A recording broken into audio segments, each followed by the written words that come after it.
Good afternoon, everyone.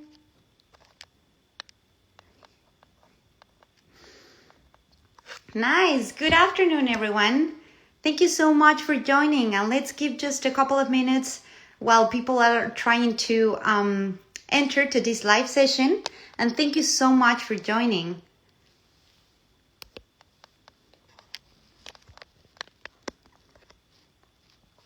So I'm going to be giving like a quick introduction just to give enough time to everyone else to start joining us. But thank you so much to everyone that is tuning in right now. And welcome to the U.S. Women in Nuclear live session. I am thrilled to be serving as your host today as we commemorate the International Day of Women and Girls in Science, which is going to be held next February 11.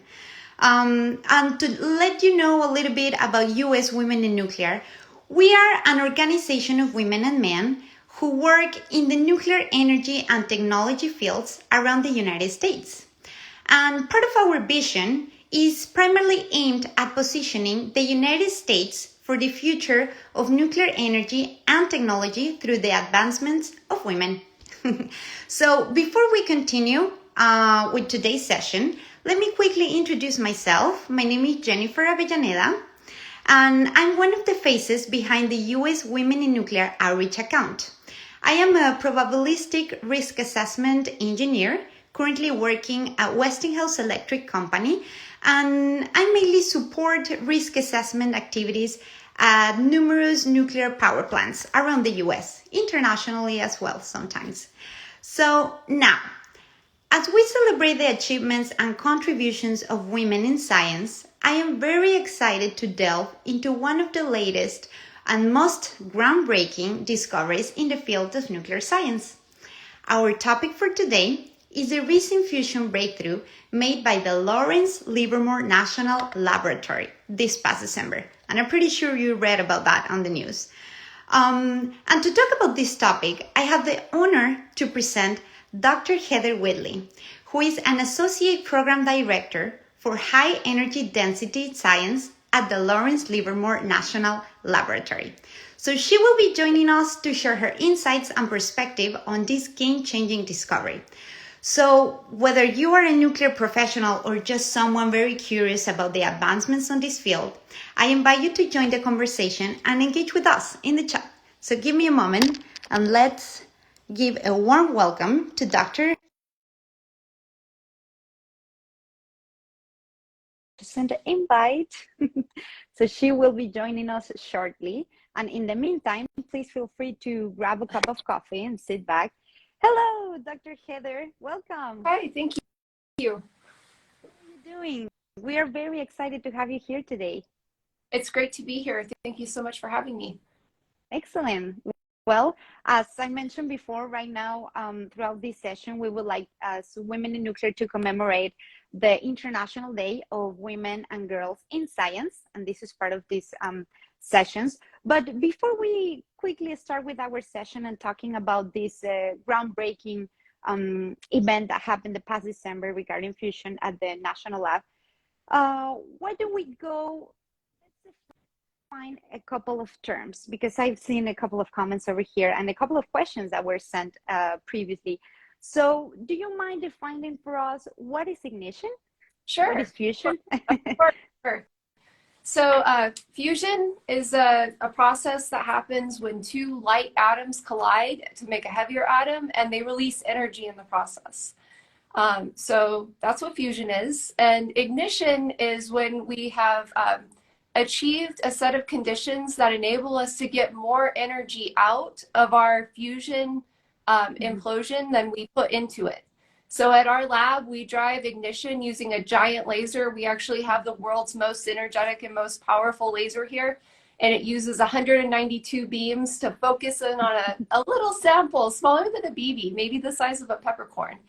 And it puts a ton of energy really fast into this really small capsule that's filled with deuterium and tritium, which are isotopes of hydrogen, right? So when we get to very hot, very dense conditions, very similar to the center of the sun, we can have ignition because we have enough density and enough pressure and high enough temperature inside of that very small capsule that we create a whole bunch of fusion reactions, and a lot of energy comes out in the form of neutrons from that reaction, and X-rays as well. That is amazing. That is amazing. Thank you so much for breaking up this couple of meanings for us and for the audience seeing. And I was wondering, how long has this project existed? How long did you took to reach that? That is a great question. So let's see. So scientists have known about fusion since about the 1930s. And I would say that the quest for fusion energy, or laboratory controlled fusion, has been going on for about 60 years. So it was 1958 when the laser was actually first invented. And lasers are one way to create these kinds of very hot, very dense conditions to have fusion reactions. There's other ways of doing it with magnets, or something called a tokamak in magnetically confined fusion. Here at Livermore, we've invested in developing the world's most powerful laser to achieve these conditions of creating a mini sun here on Earth. So the lab's quest for fusion really started, in the early days in the 1960s, sort of after the advent of laser. There's a joke about our lab that LLNL stands for lasers, lasers, and nothing but lasers. We all know that isn't the only thing we do here, but we are very proud of the research that we've done here to advance the field. And fundamentally, we've had to invest in a bunch of different capabilities to get to where we're at now, and it's really a huge breakthrough for humanity and for the world as a whole that we've actually been able to achieve this first controlled fusion reaction in the laboratory here at the lab. Absolutely. That was great news when all of the world heard about it the past December. And where will this project take us next? So that's a great question too. So here at Livermore, we're going to continue to do research on ignition. We are actually one of the National Nuclear Security Administration laboratories. So one of our prime missions is actually in defense programs. So we support the safety, security, and reliability of the nuclear stockpile. Getting to these ignition conditions is very important for us because we can use this to help to understand pieces of physics that are important to understanding the physics that underwrites our stockpile, essentially. So for us, we will continue our research both for fusion energy and for our defense programs, our defense programs mission. For the world as a whole, I think this is really a pivotal moment as well, because this first demonstration of ignition in the laboratory is really like a proof of principle. This is like the Wright brothers moment where they demonstrated that flight was possible. And, of course, we know where we're at now versus where we were at in 1908 when the Wright brothers first had their first flight. 1908 might be the wrong date, but basically it was decades between when they did that to when we actually had full-scale commercialized air travel. And we're sort of in that moment right now with fusion energy, where the initial demonstration has taken place, and a lot of investment and research and engineering will have to go into figuring out how to commercialize that and make it into a viable option for large-scale energy production. Absolutely. And that's actually a very interesting focus on with this new technology. So I'm very happy that you are sharing this excellent news with us. And I was wondering if you could let us know a little, or talk to us a little bit more about the background and the roles of the people at the NIFS breakthrough. So were there a couple of women, many women, 50-50? What were their role and the people behind that project? Because I bet it's not a one single person project, right? Oh, absolutely. But many people behind it. Yeah. Many people behind it, both men and women, people of all genders, people of all backgrounds, really have contributed to this project. So within the field of plasma physics, which is one of the areas that strongly contributes to this field, I think right now we're something like 12% female, still sort of lagging behind some of the other STEM fields. Speaking about everyone who's contributed, we have everyone from folks who kind of engineered the building to optical engineering, optical physics, laser physics, chemistry and materials science, We actually recruited a lady from Russia early on in the process. Her name is Natalia Zaitseva, and she's one of the world's experts in growing crystals. So we recruited her to Livermore in order to grow these huge crystals. I mean, I don't know if you can tell dimensions, but they're about like, 2 or 3 feet by 2 or 3 feet crystals.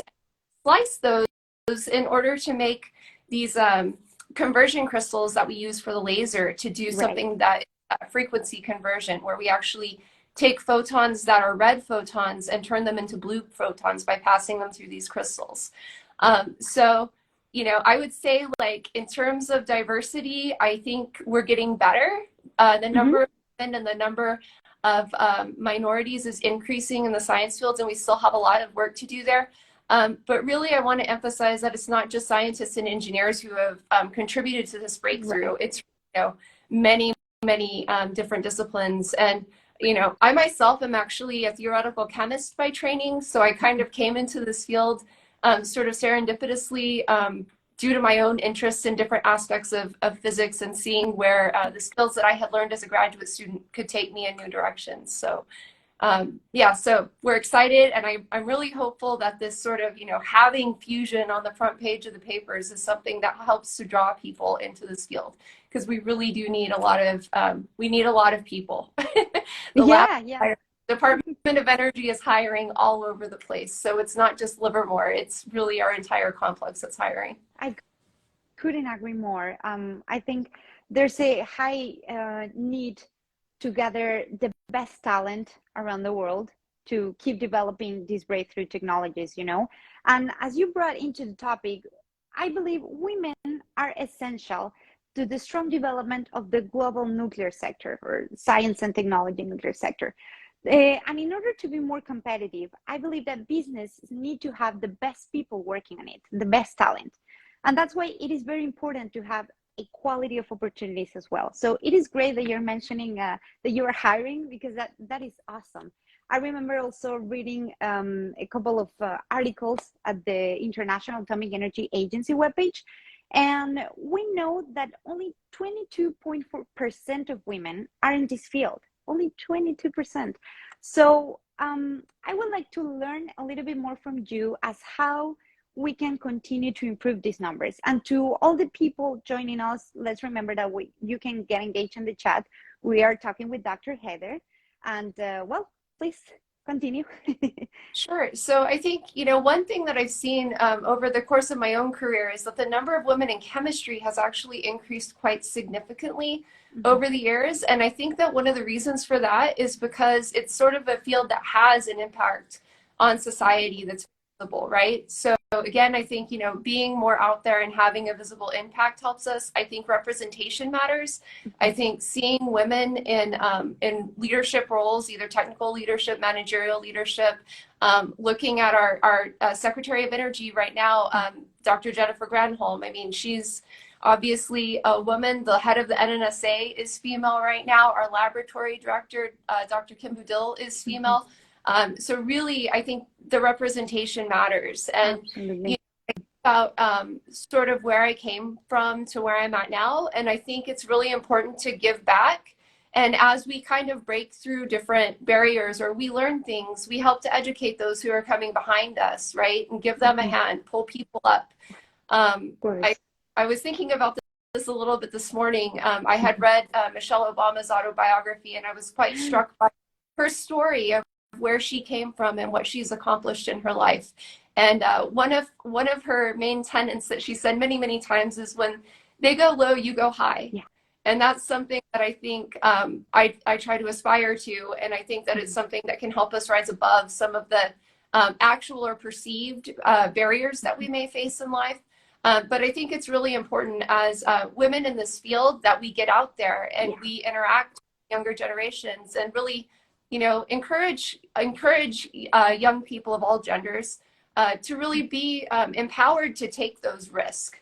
I think sometimes we sort of self-select ourselves out of certain fields because we think internally somehow that we don't fit, or it's not right, and that can lead to a sort of risk aversion in one's career that sort of is self-limiting. So I think kind of helping us as a people to grow past that is incredibly important. Absolutely, to pass that barrier, right? Yes. And I do believe that this is also very important, the interaction or this quick talk that we are having, using social media to reach out to all those people that probably you and I are not even at the same state. I'm in Texas. So this is also, as you mentioned, very important to give a hand to other ones, to act as an example. That example that, for example, I didn't have as I was little, you know. So that made me wonder, what were some of the challenges you faced on this field, and how you overcame those, if you Sure. remember, if you could give us an advice. Of course. Yeah, so I mean, I can speak to my own career experience. Mhm. So, you know, I struggled a lot with imposter syndrome growing up, and I Yeah. still do. It's still something that lives inside my mind, you know, regardless of how many papers I've published or how many presentations I've given or how many times I've taken somebody of, you know, very high rank on a tour of our world's biggest laser. I still internally am always questioning, well, am I actually good enough? Do I actually know what I'm talking about? Mhm. And I think for me, a huge part of being able to just like be successful is to kind of shut that voice up and Yeah. trust, you know, trust when someone tells me, hey, you just did a really good job. Like, oh, they actually mean it. They're not just trying to, you know, inflate my ego or something. Like they actually mean it. So internalizing that positive feedback. At the same time, you know, taking the examples where maybe we didn't do quite as good as we could have in a given situation and learning from those and Yeah. using a block for building upon rather as a you know, letting it feed into a mantra of self-doubt. So, you know, again, you know, I feel like some of my barriers have been my own internal thinking. And then, you know, there's, I think, you know, women and underrepresented minorities, we always will experience some examples of sort of implicit bias in our careers. And I think being educated about what those look like and knowing how, not just to assert ourselves or to kind of navigate through that for ourselves, but to help others in the same Mhm. room as us when we see it happening is huge. And I mean, for me, one of my strongest contributors to where I'm at has really been my mentors. I mean, that includes my family, it includes my grandmother, right? It includes my 8th grade math teacher who forced me to participate in math count. I was a shy kid and didn't think I could do it. Yeah. Every single one of those small steps is really, you know, something that builds. And I think, you know, again, as adults, you know, we are responsible for the next generation and helping to positively impact them and helping them to understand their worth and their skills. And we're all different too. So, you know, I was always very good in math. Math was the thing that got me into science, and that sort of launched my career.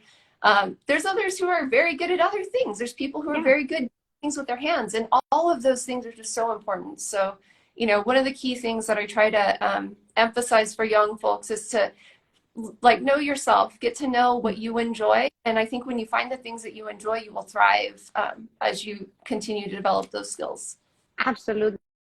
Absolutely. As soon as you find something that you enjoy and you are good at, you're gonna be thriving through your life for the rest of the day, of the weeks, of your work week, or wherever you like to be working at, you know? So I completely agree. Let's be that role model that probably someone else is looking for, and to keep helping each other. So it was very nice of you to give us that type of advice, because honestly, the imposter syndrome is something that I also suffer from. And having a chat, having a coffee with my colleagues or even with my friends, I'm not the only one. We are not the only ones. Most of us suffer with that, and I think we need to believe other people and to trust ourselves whenever someone is giving us a compliment. You know, like, you're very smart, or you're very good at it, at this, you know. That's very nice. So thank you very much for sharing this. And part of the questions that we received previously is regarding your career path. So what opportunities did you embark on that enrich your STEM journey? Do you mind sharing that with us? What was the last part? Opportunities I embarked on that what? That enriched your STEM Oh, journey. enriched my STEM journey. Sure. So going back to 8th grade, it was math counts. That was for me. It helped me to develop my math skills and also showed me I was good at math. In high school, I participated in something called MESA, which was Math, Engineering, Science Achievement. And that was a club where basically we did some competitions, and it also helped us to get more awareness of the local colleges. I grew up in New Mexico, so I remember going to visit New Mexico State University, which is actually where I ended up going to school. I think the hands-on experiences, I had a really strong set of science classes in high school, and we did a lot of hands-on experiments in all of the classes, including physics, biology, and chemistry. And chemistry was really the thing that I liked doing a lot.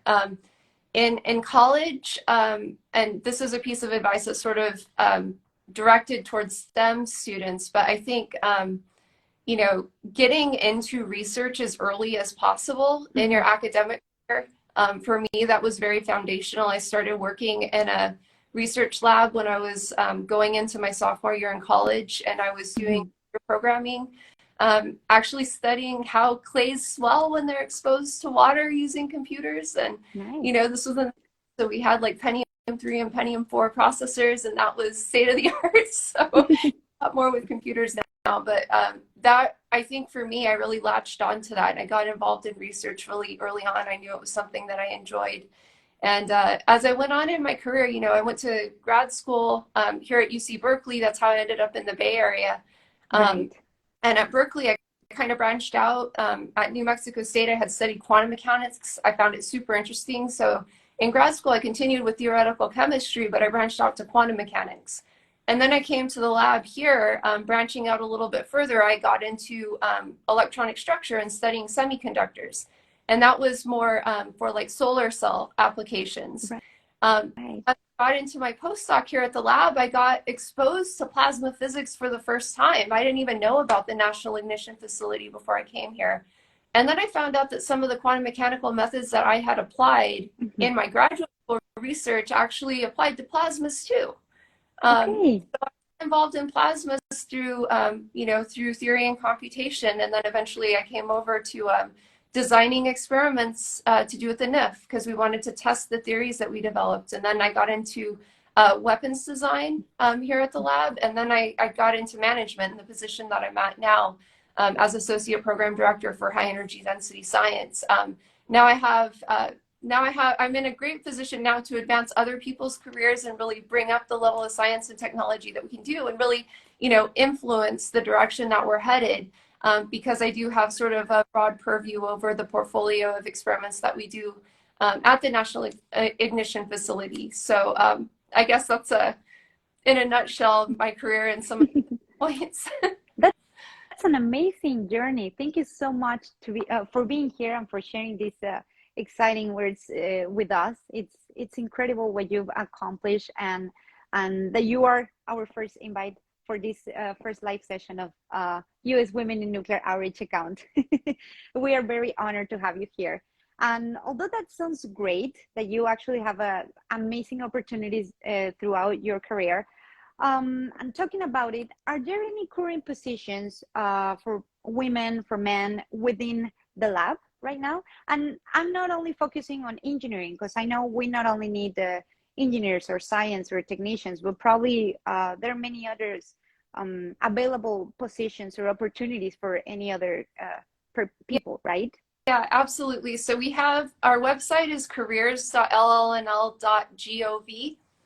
And we have openings across the board, ranging from procurements and sort of the business side of the house all the way to our facilities teams. We have all kinds of different openings at the lab. I know at the laser right now, we have openings for optical engineers, for example, a laser physicist.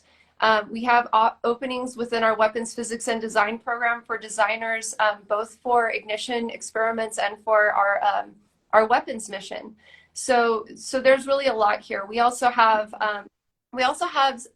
programs here in like bioscience and climate, earth energy, and climate science, and different aspects of global security. So really, you know, the best advice I can give is if you're interested in our lab, or if you're interested in Department of Energy or NNSA on the whole, check out our websites because we really have a ton of different openings. And that's true also, at Los Alamos National Lab, down in New Mexico, and at Sandia National Labs here in Livermore and in Albuquerque, as well as, our plants across the complex, Savannah River, Kansas City, Y12 down in Oak Ridge.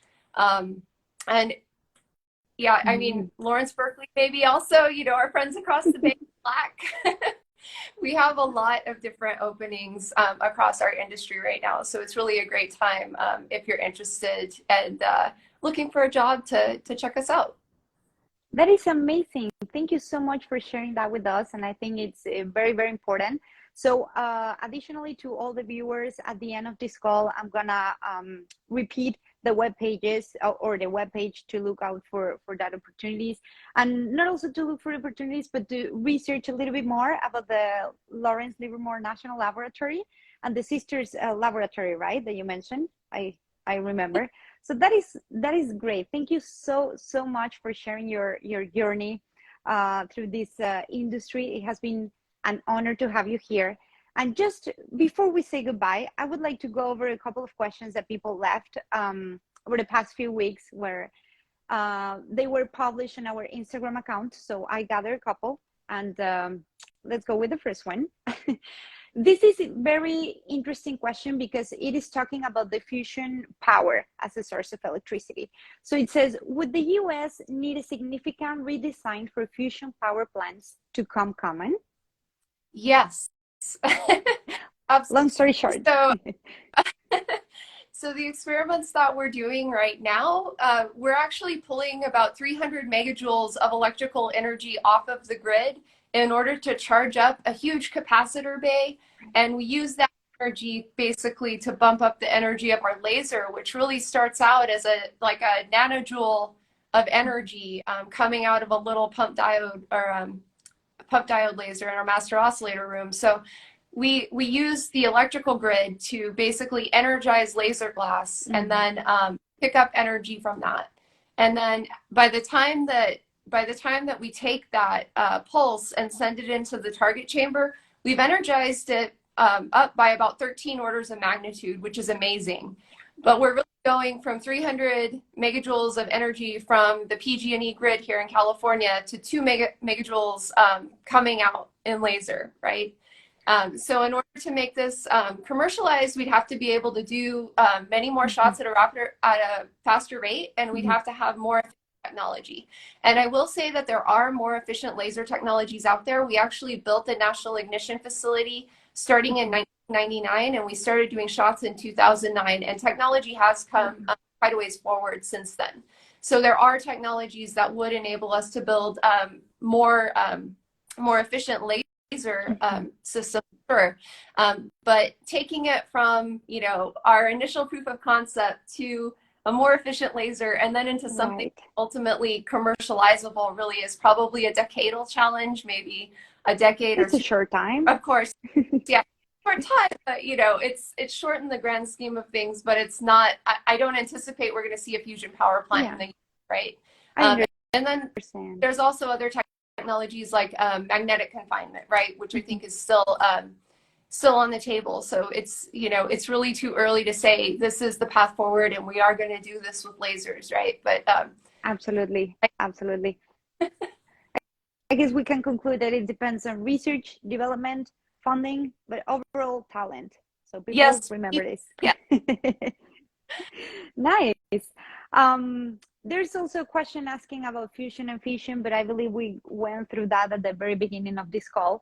So I'm going to go with the next one. Do you think fusion will be a more attractive option than fission in the future?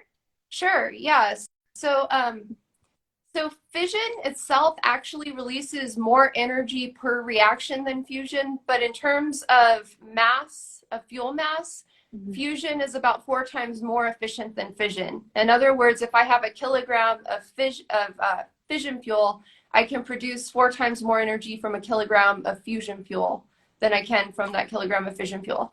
The problem with fission also, or a problem with fission, which I don't think is necessarily a reason to not do fission energy, is that it does produce spent fuel waste. that we essentially have to take and store underground. Right. So there's an environmental impact component to fission that we believe is improved with fusion. Fusion is a cleaner source of energy because it produces that spent fuel. Right. Yeah, that is correct. And I would like to add a little bit regarding the spent fuel on the fission nuclear power plants, which are the current commercial power plants. There is also possibility of recycling spent use fuel, because right now there are under development a couple of new reactors that can actually help us to reduce this environmental footprint. So I think we are getting back to the same thing: research, development, and talent. That's the perfect equation for everything. Yeah, absolutely. And you just reminded me too, I think the Department of Energy has reinvested quite a bit into fission-based nuclear energy, which is our traditional nuclear power plants, because we do realize that that is a, you know, cleaner source of energy than fossil fuels, just in terms of the fact that we're able to contain the waste from that. We can't do that with fossil fuels. The waste just goes into our environment as greenhouse gases. Absolutely. Absolutely. Couldn't agree more. Let's go with another question, a couple more. So this one says, does the high burn fraction possible with ICF shots make natural lithium a possibility in breeding blanket? Sure. So I think that there is, so again, I'm not a nuclear engineer, so I don't want to get too far into the weeds here because it's not really my field to talk about that. But I think that there are concepts that basically use lithium within a fusion reactor. It doesn't matter. Thank you so much as well for sharing with us what you know. Sure. This was a pretty interesting question to me. So I was also wondering what was the answer to that one. This one goes, having heard that an NIF experiment was used to understand supernova shockwaves, are the conditions possible in a NIF shot as extreme for high energy density as a supernova? Yeah. I mean, they're pretty extreme.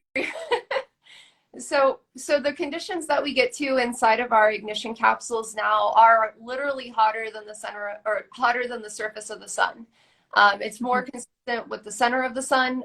What we actually see radiating on the surface of the sun is much, much cooler than what's happening in the fusion core of the sun. So yes, we are able to access some of those very high energy density kinds of conditions. Now, in terms of the actual, raw energy of a supernova, I'm not sure if we're like quite at that point where, a star actually explodes, but we are certainly probing different pieces of the physics that is relevant to that explosion of a supernova. Wow, that is very, very interesting. Thank you so much for sharing that with us. Wow. I was just here just to in my mind only with nuclear energy, nuclear technology, and to hear about energy density and comparing that with supernovas. It is amazing the job that you guys are doing at the National Laboratory. So thank you so much for sharing that with us. And we have one last question, although it's related to a nuclear event that happened in 1986. It says, could it be possible to have another Chernobyl event with fusion? So Chernobyl, unfortunately, that was a fission reactor. And what happened was that the system sort of went critical. That really can't happen with fusion. It's much, much harder to even have fusion happen in the first place, much less have it go critical in the way that Chernobyl did. And, frankly, my understanding of the Chernobyl situation is that there were some issues with the design of that system that would be, I don't even think it was consistent with US standards in the 1980s, and it certainly wouldn't be consistent with our standards now. So I don't think that we have any real concern for a Chernobyl type event, even with fission reactors. But that being said, no, there's really no way that you can get that kind of like runaway criticality in a fusion system like you would in a fission system, or you could in a fission system. That is excellent and actually very great news, because kind of the questions that we got were mainly related to safety and security. So thank you so much again. I can stop saying thank you. I'm very grateful that we have you here as an expert, telling us that this breakthrough experiment is actually something that is going to take us, humanity, very, very far.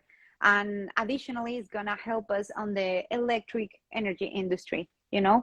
So thank you so much. I guess we have reached our finish line here, and I went through all of the questions that we got. So I can thank you enough for having you here, for the time, and the fact that you share with us many advices and many career facts, quick facts and events that you went through. So thank you so much. And thank you everyone that just tuned in. And just to let you know that in case you join us in the middle of this event, we're gonna be recording this.